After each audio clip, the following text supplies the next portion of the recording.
Was that a shoot or was that a shoot? Wow. My God, The Rock let Salt Lake City have it. That was SmackDown, a version of The Rock that was better than anything we've seen in the last 10 to 15 years. Combined, all of his combined special appearances combined wasn't bigger and better than what we just saw. Those 10 minutes rocked. No pun intended. Tonight's SmackDown felt important going in, and it ended up being that way. What's up, everyone? Brett Mix here, Mixer Madness, coming to you for another review of WWE SmackDown, Salt Lake City, Utah, February the 16th, 2024. Huge edition coming in with The Rock and Roman Reigns scheduled to appear for Chamber qualifying matches, but the real reason we wanted to see the show was the potential heel Rock, Hollywood Rock. See what his Mania involvement is if answered on this episode.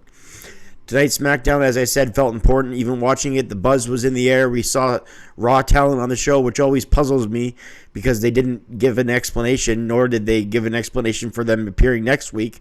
But we'll get to all that. It makes me wonder why they have a brand split at all when it's always like that. Tonight we had matches advertised for the Chamber. 4 of them were advertised to see who joins these 6-person pods for the men and the ladies. We'll get all into the Rock segment at the end of the review. If you're new to the channel, hit subscribe and like. I'd appreciate that. This is a newer channel. We've only been around for 4 or 5 months, so I'd always appreciate things like that to help me along with the YouTube algorithm and all that. All right, let's start this SmackDown review. We open the show with The Rock pulling up in his broken down truck. Kidding. His expensive truck. And sipping on some Red Bull or whatever else he does that gives the Great One his energy. He gives the camera a smile like he used to do with Hollywood Rock. He used to come out of those limos and he'd go, "Sacramento, baby!" Just as an example, Sacramento. It is Salt Lake City tonight. We open the show with Kevin Owens' music, though, as we get a Chamber qualifying match to open the show. Kevin Owens versus Dirty Dominic Mysterio.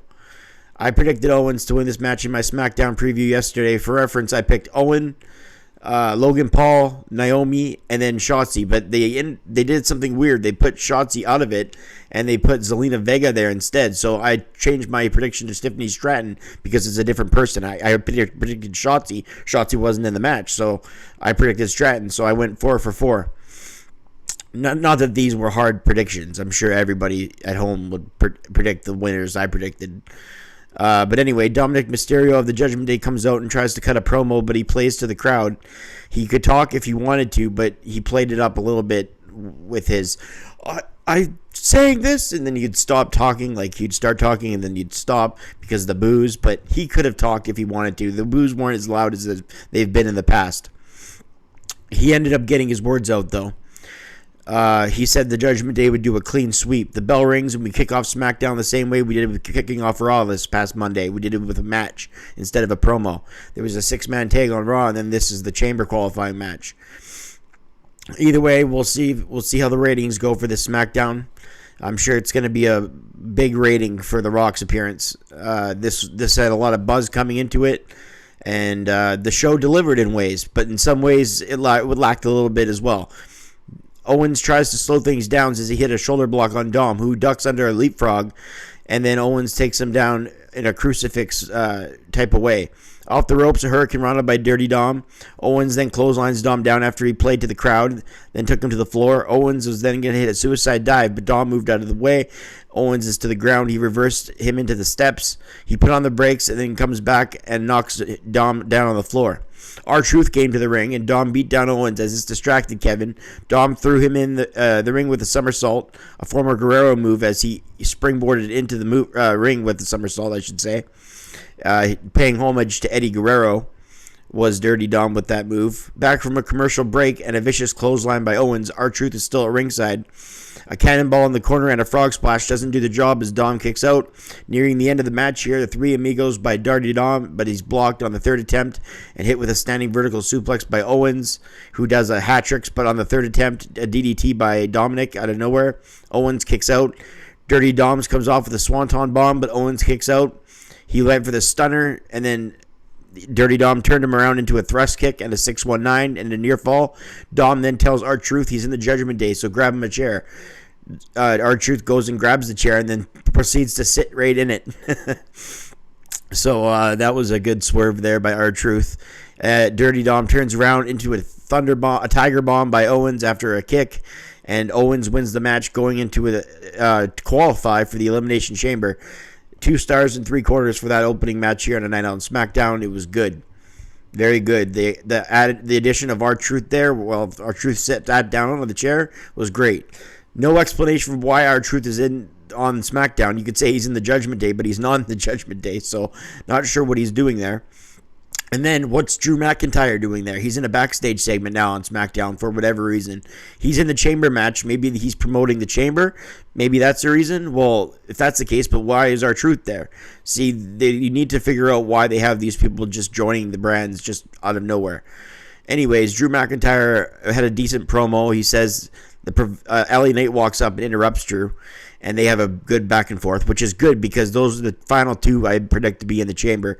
I think McIntyre will win the Chamber, but I want LA Knight to win, but I think McIntyre will win by last pinning night. So it's good to have those 2 have a little bit of a preview, and they have a match confirmed for next week, which is also puzzling because, again, why is he on the show unless he's promoting the Chamber? Because he's in it. McIntyre says all the bravado and all the confidence from LA Knight is all just an act out of insecurity. And LA Knight then shows the shirt and says there's room for you. So he inadvertently is promoting the shirt for McIntyre where Punk gets no royalties.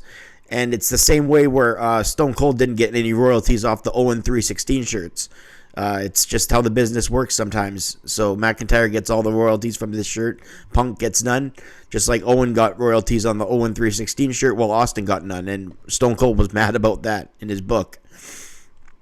LA Knight finally got a chance to talk, and that's what I liked about this backstage segment because for the last few weeks he hasn't really had that opportunity. Again, I have no idea why McIntyre is allowed to be on the show. Same with R-Truth. Why have the brand split if they're both allowed on the show? Is it because Dirty Dom is a part of the Judgment Day is what I questioned in my notes. And I've already gone over that. He's not even in the Judgment Day. So it's kind of ironic how backstage Tyler Bate and Pete Dunne challenged the Judgment Day, and he goes, R-Truth isn't a part of the Judgment Day. Yeah, and you aren't a part of SmackDown, so what are you doing here? So that's what I would have said if I was Tyler Bate and Pete Dunne. Anyways, these decisions will never make sense to me. Hopefully it's just because they're promoting towards the Elimination Chamber. The Wise Man Paul Heyman arrives to the arena with Roman Reigns. Caleb Braxton is backstage with Pete Dunne and Tyler Bate, both not known for their promos. As I said, they said that to Dirty Dom just a second ago. The Bate proposes that their new T8 team is called the New Catch Republic. At least I thought that's what he said. What I don't get is why they are booking a match for next week with Dominic Mysterio if he's not on the brand. Again, they need to explain these things. Next up, we have Tiffany Stratton, who's just an awesome prospect, against Zelina Vega for the Chamber qualifying match. I thought this was supposed to be Shotzi versus Stratton, so that was in my preview. I predicted Shotzi to win, but since Shotzi's not in the match, I predicted Stratton to win. And sure enough, I wrote that in my notes as it was happening, and sure enough, that's what happened. As I said, I went 4 for 4 tonight. There was 5 matches tonight, but I didn't predict it because it was Authors of Pain versus Jobbers. So I would have went 5 for 5 had I predicted that match because anyone would have predicted the Authors of Pain versus Jobbers. And I love jobber matches, but more on that in a bit. Either way, we got a qualifying match. Zelina did some pretty impressive moves in this match. A Hurricane Rana to begin it. And they show what these two are rated in WWE 2K24, which I thought was a nice touch. They did that throughout the episode between all the opponents. It said 74 and 79, so I'm guessing Zelina is the 79 rated star. Tiffany Stratton's the newcomer, so I'm thinking she's 74. I didn't quite see which name was by which number, but I saw the numbers, 79 and 74. Zelina with some high-risk offense as we go to commercial. She comes back. She's representing the LWO, and she comes out of a headlock. Wild and Del Toro are out there to neutralize Legado del Fantasma, who's in the crowd watching on. Zelina Vega powerbombed in a major way by Tiffany Stratton as she reversed it, sort of like a tilt-a-whirl powerbomb, showing great athleticism. Stratton says it's Tiffy time. She comes off the top, and she wins at 8 minutes. I rated the match 2 stars. Tiffany Stratton has advanced to the Elimination Chamber. The OC are backstage. Anderson says Styles clearly forgot where he's come from and slapped him, as did AJ.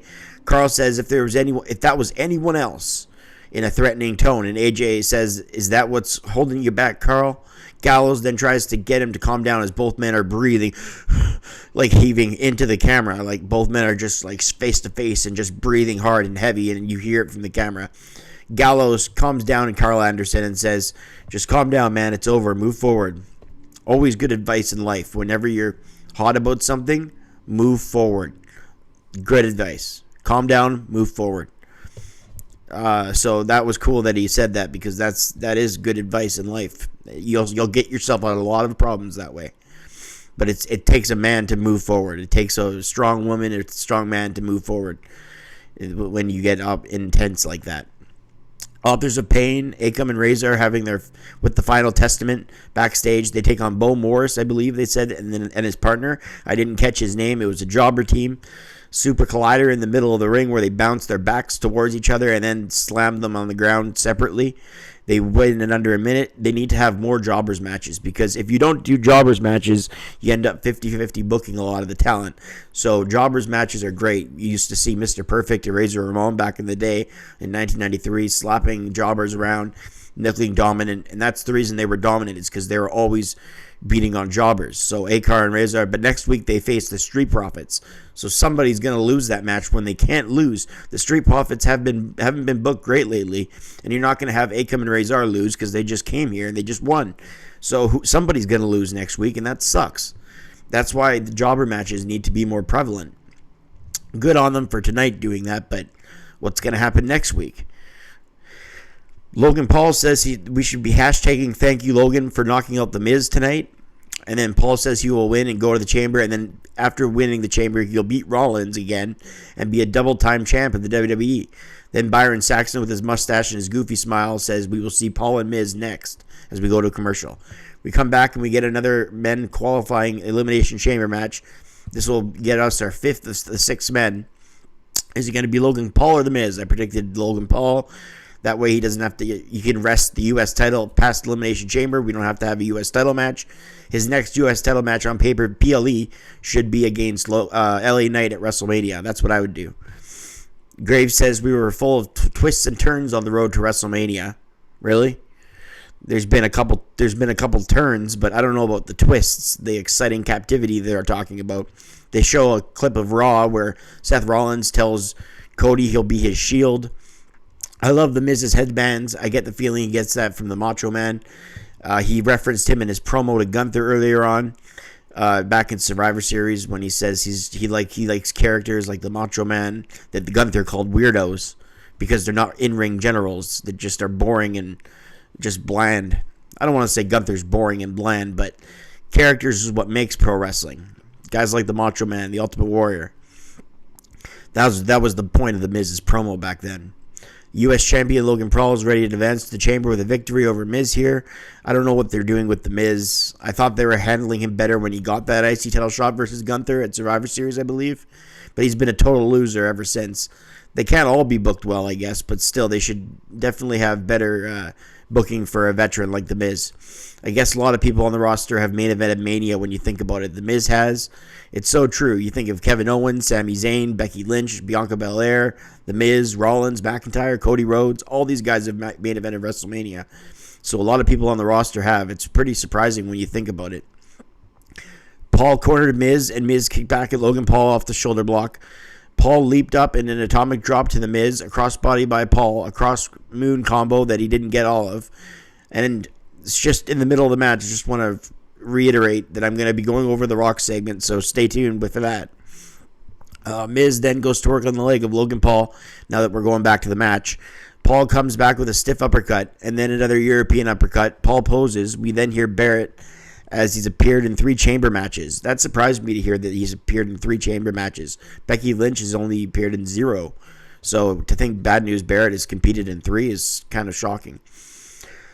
Miz with a series of kicks and goes to Paul in the corner, but the Maverick turned the tide before the commercial break. A modified flatliner to Paul back from the break, and he kicks out. Miz signals for the skull crushing finale, but Paul backed him into the corner, literally, of the ring. The Maverick with double knees to the sternum to the Miz. A roll-up by Paul, and then a kick to the face. His knee is attacked from the Miz as he worked on that leg all match. He does a figure 4 leg lock. to the bad knee. Logan Paul grabs the ropes as he's resourceful in the ring. In the end here, he spears him to the apron. A clothesline from behind by Miz. Miz is then hit coming to the ring with the driver, hooking both legs. And at 12.5 minutes, Logan Paul hits an inverted skull-crushing finale for the victory, as expected. A modified move of the Miz gets it done. 2.5 stars. Pretty good match here. Stratton just talks about backstage how the chamber match to Belair and Liv Morgan, who provide cameos in this segment. Braun Breaker and Jade Cargill are signing contracts with Nick Aldis, and we'll get more on that in just a second. The fifth match of the night is the main event, the Elimination Chamber qualifying match. Naomi taking on Alba Fire, who will join Liv, Stratton, Belair, and Lynch. Naomi or Alba Fire? I predicted Naomi. As I said that on Raw this Monday, they'll have the losers last chance battle royal where a sixth person went to the chamber. Not sure what they're doing for the men to get the sixth man, but I'm guessing it's something the same way. They never announced it yet, though. Another commercial break, and back from the commercial break, Naomi uses the steps. She uses a lot of her offensive arsenal and makes Alba Fire tap out to her submission. So I got all those correct for who's going to be in the chamber. 5 out of 6 for both men and ladies. We got our field pretty much. I still think it's academic. I rated this match a star and a quarter, by the way, but I think it's academic from here. I think Becky Lynch and Drew McIntyre are the two favorites, with Bianca Belair and LA Knight as a dark horse in both matches. Drew McIntyre, Becky Lynch would be the favorites. LA Knight, Bianca Belair, the guy would be the second favorites. That's what I'm thinking anyway. That's what I'm going to predict. I already know the predictions, and we're 8 days away from the chamber. The go-home show from this Monday from Anaheim will be the go-home show. Already. We're this close to the chamber, and no Hall of Famers have been mentioned yet. WrestleMania matches, only 2 have been announced. Bayley and Dakota Kai talk backstage. Dakota apologizes, and Bayley says, look, I can't deal with this right now. That's a big segment for Bayley on the show. Just a quick line saying, I can't deal with this right now. Braun Breaker comes in, is addressed by Aldis as he's no longer a free agent. That's it for the match portion of the show. For sure now, we hear that Braun Breaker will make his debut next week. The Authors of Pain for the Street Profits next week. McIntyre will take on Knight next week. Those two would be the favorites, as I mentioned in the show. So the show is going to end with the Rock Roman segment that's been anticipated for a couple weeks now, ever since the slap heard around the world. During this segment, we see Roman and Paul walk from backstage towards the ring. This is what I was saying on the preview. I hope we get at least a half hour or a 20-minute segment with these guys. And right now, as I type these words, there's 24 minutes left in the show. That's what I said during this moment. I just hope this is entertaining stuff. The Bloodline come out jacked. Jimmy Solo, Solo Sikoa, Paul Heyman, and the undisputed Universal Champion Roman Reigns. They make sure they come to the ring looking all spiffy. Roman has 1265 days as champion now. And I believe he beat the late Bray Wyatt at SummerSlam 2020 or 2021, I want to say. I could be wrong. I think it's been that long. It's been a long time after all. Roman wait for the crowd to calm down, and then he says, Salt Lake City, acknowledge me. Roman says he wants to be honest with the crowd. He says all the people of Utah are idiots, but when you're all together, you're pretty dumb. He says, forget the catchphrases and the humor. Everything we do has purpose. Roman says tonight is the greatest night in WWE history. Really? Well, that's a big game to talk. The guy who ruined everything, says Roman, CODY, as the fans chant CODY. And he's like, yeah, chant the guy who ruined everything.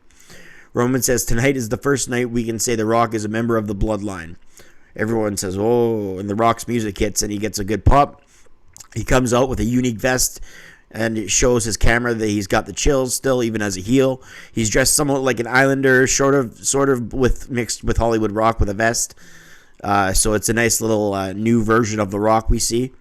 Back and Rock still posing back from our last commercial. He's still posing as a member of the Bloodline. There's just 9 minutes left of the show. What's his role? How's the crowd going to treat him? More importantly, what's he going to do with the response? Is CODY here? You have to figure he's going to be a part of it on Raw or in this segment. So many of these questions went into my head during the last commercial break. Back from it, The Rock is standing with the Bloodline in the ring. Unfortunately, as I said, just 9 minutes left, but at least we get The Rock for these last 9 minutes. The crowd boos The Rock, half of them. Rock says, you broke an all-time attendance record. And the fans cheer. He says, you broke the record for the largest bunch of trailer park pieces of trash The Rock has ever seen. The Rock smiles. This is beautiful. Rock says, are you sure you want to boo The Rock? And The Rock dares the fans to boo him. That's how confident this guy is. He dares the fans. He said, "Finally, your life has meaning," and the crowd laugh. And he says, "You and your 50 wives will have a story to tell in Utah." Yeah, and then he says, "And your 600 inbred grandkids one day, because The Rock has come to Salt Lake City." Rock has been more entertaining in the last minute than he's been in the last 10 to 15 years of his appearances, is what I wrote. The Rock says that side of him has been inside of him all along, but you guys have brought it out. Rock says, "Reigns, you guys had the biggest main event of WrestleMania history in your hands, The Rock and Roman Reigns, and you let it go. Nothing but truths here." The Rock makes fun of people sitting on their toilets tweeting, "We want Cody, we want Cody." Rock says, "What is Cody's story? Cody wants a rematch. That's not how it works. Think about it." He compared it to the 49ers losing to the Chiefs. Fitting team that won the Super Bowl. The Chiefs, the tribal Chiefs. As we get it, the Chiefs. That's a great. I don't even know if Rock understood the greatness that analogy you had. Rock says, "You don't get another shot at the story. It's not how it works." Well, it is how it works if you win the Royal Rumble, Rock, but we're gonna look past that one. "Because you're spoiled little crybaby bitches," The Rock says. "Cody Rhodes, The Rock is going to make sure that you walk out of Mania a loser, because the Bloodline is going to take you on a ride your candy asses won't forget." And then he says, "If you smell what the Bloodline is cooking," and they all pose to end the show as a dominant faction, the Bloodline. This show overall a 6 out of 10 because it featured some decent matches. More importantly, The Rock being entertaining for those last 10 minutes. More entertaining than he's been in the last 10 to 15 years with all those appearances combined. Love it. This is what the fans wanted. He straight shooted on the crowd. That was golden. So how does Cody respond from this? Hopefully The Rock can appear on Raw in Anaheim. He's a long gamer after all, so we'll see what happens. In the meantime, please hit like and subscribe if you're new to the channel. Thanks for watching my review. Continue to check out my channel for the Monday Night Wars. I do them every day. So once again, for SmackDown 2/16/24, this is Brett Mix. Peace. I'm out. I'll see you guys on the next one. Hope you enjoyed SmackDown. I'm out.